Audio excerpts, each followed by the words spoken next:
We really thought, didn't we? For years, every time the community got fed up with a broken expansion pack or another $5 kit that added 3 chairs and a rug, we'd say the same thing. Just wait for The Sims 5.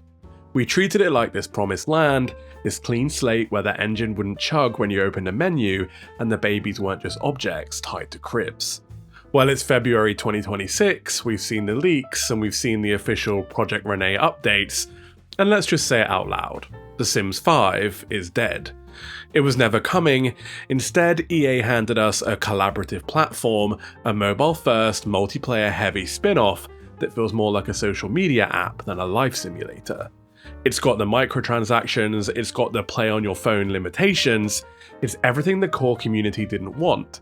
It's not a sequel, it's a pivot away from us. And honestly, it's shocking, but it's not surprising. This is the company that's been selling us the same dream for 12 years, while the foundation of that dream is literally rotting under the weight of its own DLC. Let's look at the state of The Sims 4 right now. It is 12 years old. In tech years, that's prehistoric.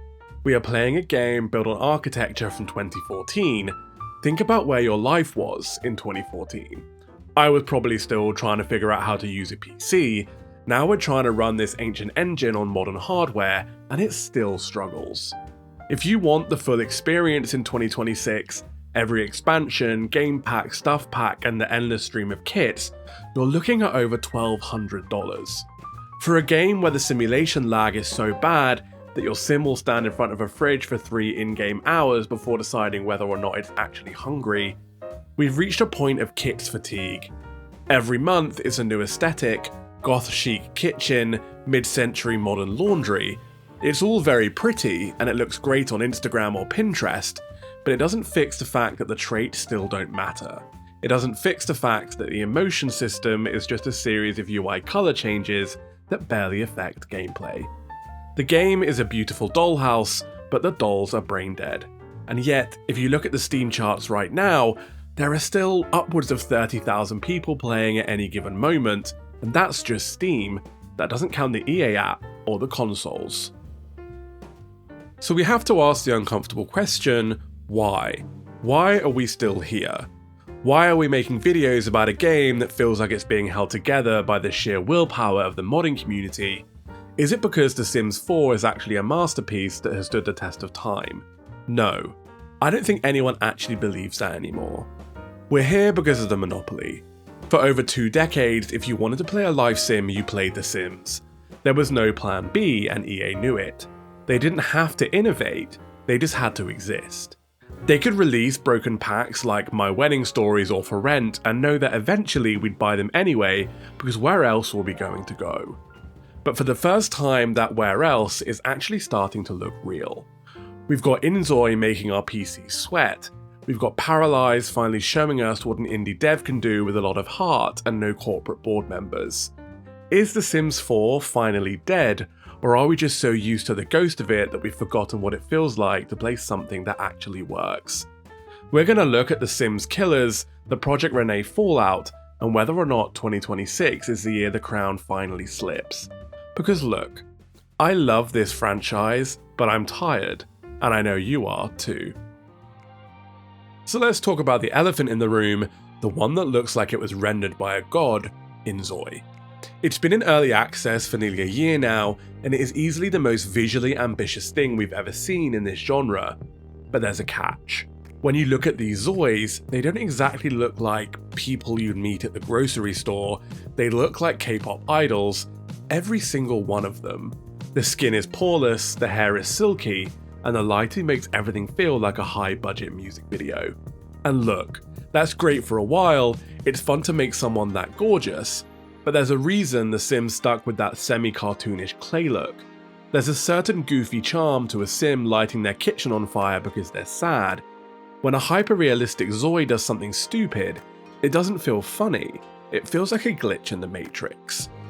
In InZoi, the world is orderly, it's cozy kawaii, it's polished to a mirror finish, but where's the grit? Where's the chaos? In its current state, it feels a bit like an interactive Stepford town.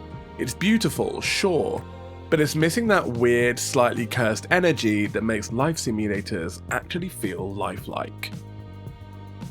But the real reason InZoi hasn't killed The Sims yet isn't the art style, it's probably your PC. If you're still running the laptop you used to get through college in 2020, don't even bother downloading the launcher. The Sims 4 is famous for being able to run on a literal toaster.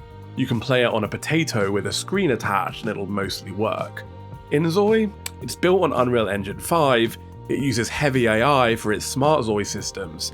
If you aren't rocking an RTX 50 series card, specifically the newer 5070s or 5080s, the game basically treats your computer like a space heater. Even on recommended specs, you're looking at hardware that costs more than most people's entire gaming budget. We're seeing players with 40 series cards reporting stutters and crashes the second more than 10 Zois appear on screen.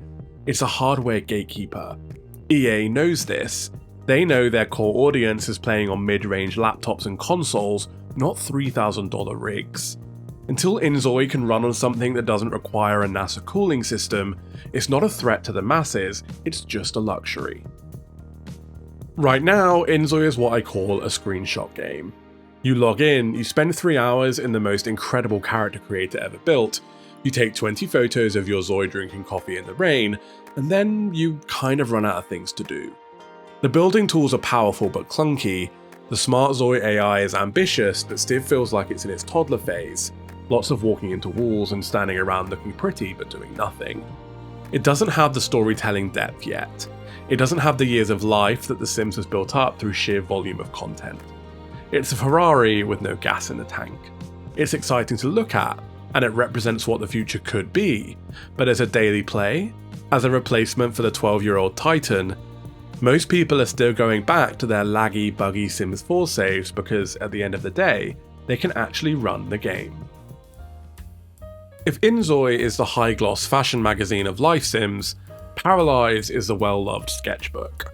It's been a long road, we're finally at the doorstep of the May 2026 early access launch, and the conversation has shifted. For years, people looked at the Parafolks and said, they look too indie, or they're too stylized.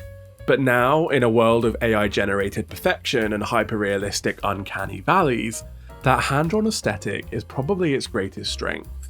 It doesn't look like The Sims, and it definitely doesn't look like InZoi. It has an identity. It feels like an illustration brought to life, and more importantly, that style choice is functional. Because it isn't trying to render every single pore on a Zoi's face, it actually runs, it's accessible, and you don't need to sell a kidney for a new GPU to enjoy this one. But let's get into the real meat, the tools. While EA spent the last decade telling us that the tech isn't there for things like color wheels or open worlds in The Sims 4, the tiny team at Paralives just did it. The Paramaker is a creative's fever dream. You want a height slider? You got it. You want to adjust the length of a shirt or the specific placement of a tattoo? Done. It treats the player like someone with a vision, not just someone clicking through a catalogue of pre-approved swatches. And build mode?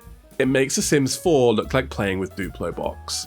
We're talking about gridless construction, walls that can be curved at any angle, furniture that can be resized and stacked without needing 10 different cheat codes and a prayer. They added a color wheel and texture picker for everything. Remember when we had that in The Sims 3 and EA took it away because it caused lag? Paralives is proving that was a choice, not a technical limitation. They are putting the simulator back in Life Simulator. We do need to talk about the risk. Paralives is an indie project, the team is small. Compare that to the hundreds if not thousands of people working across EA's various studios. Because of that, updates move at a glacial pace. We've already seen a major delay from late 2025 to May 2026, because live mode, the actual living part of the game, wasn't ready. There's a very real danger here. Can a small indie team actually deliver a world that feels alive, enough to keep people playing for hundreds of hours? At launch, we aren't getting pets, we aren't getting weather, we aren't getting the deep multi-generational systems that The Sims has spent 25 years refining. They don't have the marketing budget to put Parafolk on a billboard in Times Square. They are relying entirely on us, the community, to keep the hype alive while they slowly, painfully build the game piece by piece.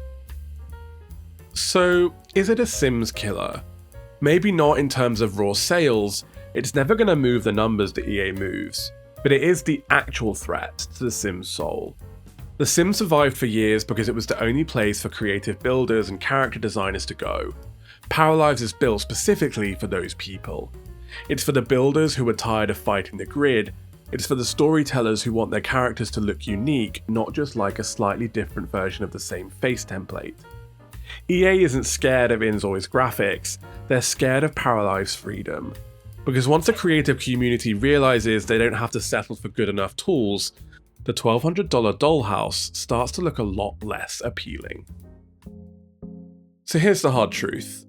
The one that's going to annoy the Sims' overcrowd and probably bum out the people hoping for a revolution.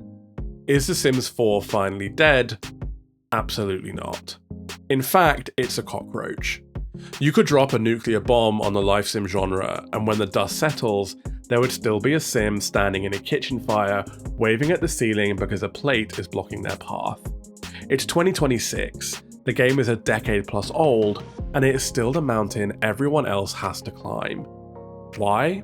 Because EA has built a walled garden that is incredibly hard to leave.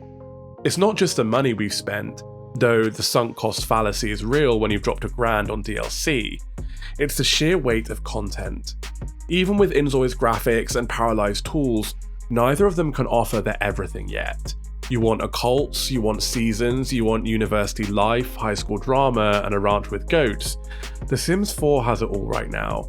It's buggy, it's shallow, but it's there. But let's be real about who is actually keeping the lights on. It's not the executive team at EA, it's the modders. If you're playing The Sims 4 in 2026 without mods, I genuinely don't know how you do it. Shout out to the legends like Twisted Mexi who have spent years fixing a build mode that EA seemingly refused to polish. Shout out to Turbo Driver and the Lumpernews of the world who added the depth, the personality, and the adult complexity EA is too scared to touch because they're chasing a teen rating. The modding community is the only reason this game is still relevant. They provide the optimization EA won't. They provide the gameplay the kits lack. We have reached a point where we pay EA for the assets and then rely on the community to provide the fun. It's a modder tax. We buy the broken base and the community fixes it for free. As long as the modding scene remains this vibrant, The Sims 4 isn't going anywhere. It's a platform now, more than a game. So where does that leave us? We're in this weird transition period. We're staring over the fence at InZoi, but we don't have the hardware to get inside. We're cheering for Paralives from the sidelines, but we're waiting for it to grow enough to actually sustain a 50-hour save file. We are hostages. But let's be honest, we're comfortable hostages. We know the controls, we know which mods to download to stop the simulation lag, we know how to ignore the Project Renee mobile nonsense because we still have our local saves. We'll keep playing The Sims 4 for another 2, maybe 3 years while the competitors find their footing. But we'll keep complaining about the $5 kits while we secretly click add to cart because we just really want those new curtains. The monopoly hasn't been shattered yet, it's just finally got some cracks in it. For the first time in 20 years, EA has to look over their shoulder, and that pressure, that's the best thing that could have happened to us. But I want to hear from you. We've been through the Sims 5 heartbreak, the InZoi hardware shocks, and the Paralives hype. Are you actually done? Have you finally uninstalled the 120 gig behemoth that is The Sims 4 to make room for something new? Or did you spend your morning downloading a new mod just to make the gameplay playable for one more afternoon? Are we free, or are we just waiting for a better cage? Drop a comment and let's talk about it. And if you enjoyed this 4,000 word therapy session, hit subscribe. We're going to be tracking the Paralives launch all the way through the summer. I'm JT, thanks for hanging out. I'm going to go see if my PC can run InZoi without sounding like a jet engine. Wish me luck.